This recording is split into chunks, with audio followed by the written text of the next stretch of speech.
Recently, Rhino Records put out a boxed set of 38 CDs, every note that was recorded at the Woodstock Festival over 3+ days, because it's spilled into Monday, because it was running so late. The only thing that seems to be missing, actually, are 2 songs from Jimi Hendrix's set where somebody else took over the vocals, a friend of Jimmy's, and he's sort of playing backup, and his estate just felt those weren't up to scratch. But everything else that has been documented as being played there is on the box set. And so here's a list of performers that were at Woodstock. It's a pretty impressive roster. We'll get into in a moment the people who didn't make it there, but these are the people who actually were able to get to the site and actually play.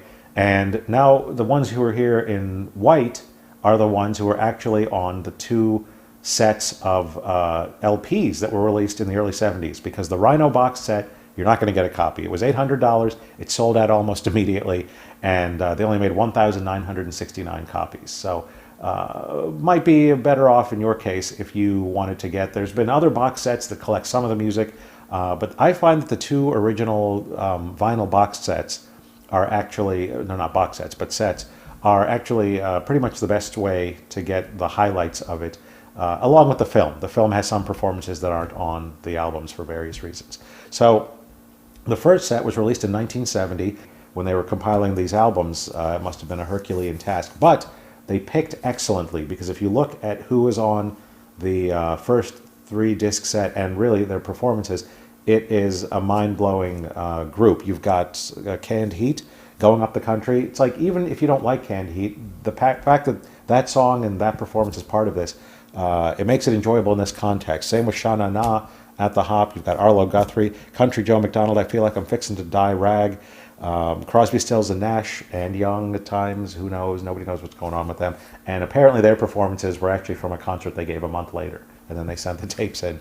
The Who playing part of Tommy, Joe Cocker with a little help from my friends, Santana stopped the show with Soul Sacrifice, and in fact, they might not have even made it there. Nobody knew who they were, but their manager, Bill Graham, the legendary Bill Graham, owned the Fillmore East and West, and he had a clause in his contract with the band Chicago that they would have to play at one of his clubs, I think as a makeup date or something like that. So I'm not positive on the details, but he was able to enforce a clause in a contract to force Chicago to play at the Fillmores during the weekend of Woodstock, and he used that opportunity then to say Santana should be in that slot. So that's how Santana was able to get into Woodstock, and it worked out pretty good for everybody. Chicago was successful, Santana was successful.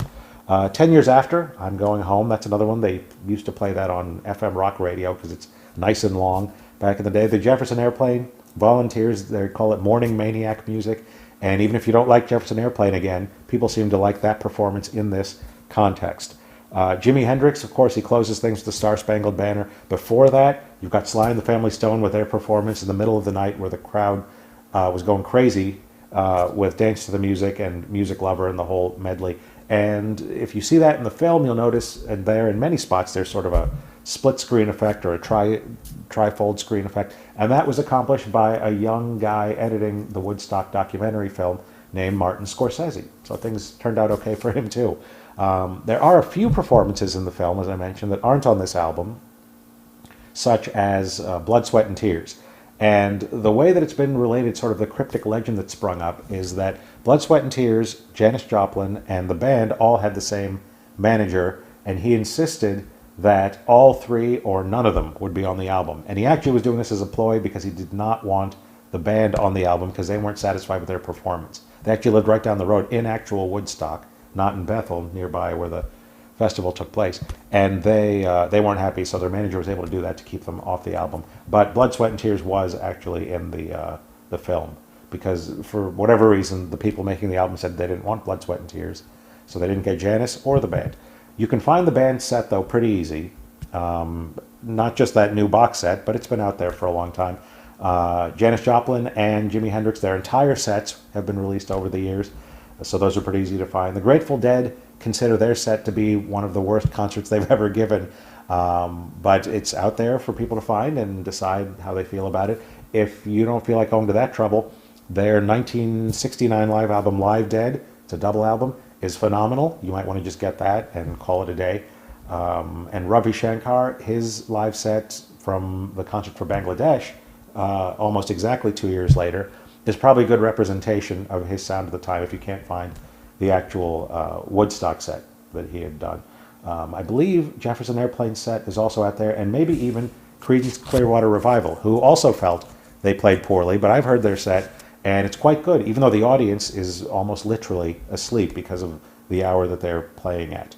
But that was the first album, the first Woodstock album, 1970, and you can see the iconic cover shot. This is my copy that has all sorts of labels from radio stations on it.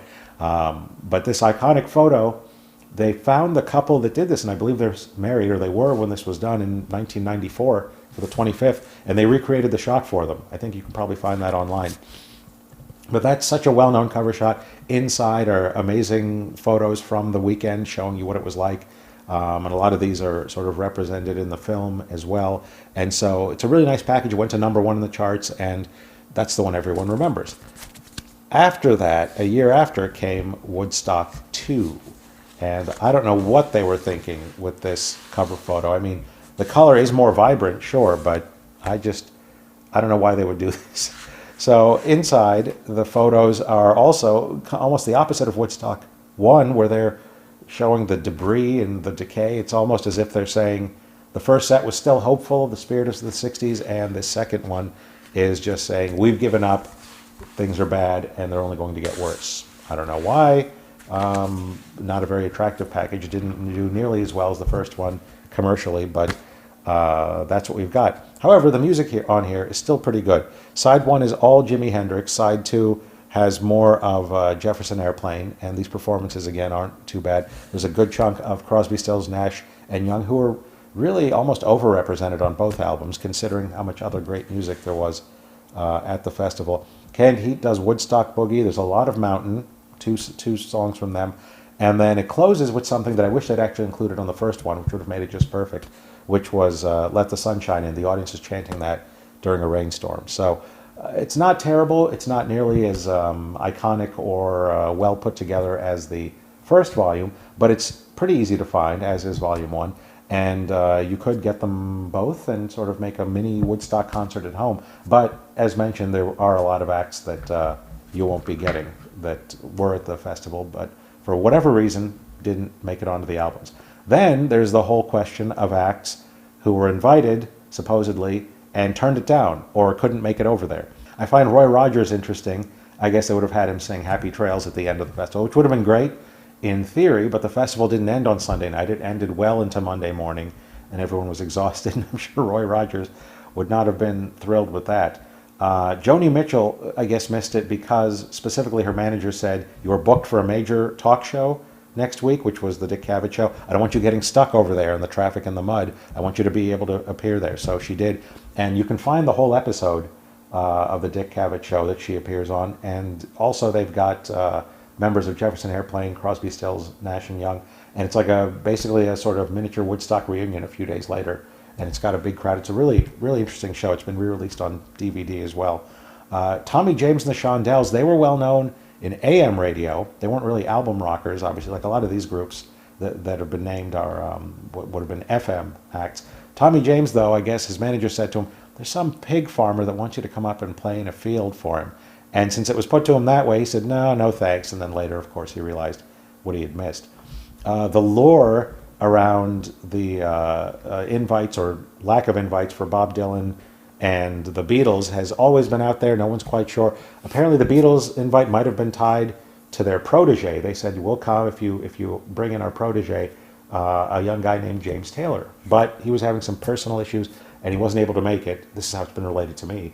And so the Beatles said, well, we're not going to be able to make it either. And of course, as most people have noticed in the last few weeks, as Woodstock was taking place, the Beatles were rapidly finishing up the Abbey Road album and pretty much calling it a day. In fact, they took the photo, the iconic photo, walking across the street about a week before Woodstock took place, so there was no way they were going to be able to make it. The Rolling Stones were finishing work in England, and then they came in the fall and tried to do their own sort of version of Woodstock at Altamont, which was a huge disaster. And there's another excellent film called Gimme Shelter, a documentary of that. So if you watch the Woodstock documentary and Gimme Shelter back to back, you sort of see the ebb and flow of 60s rock.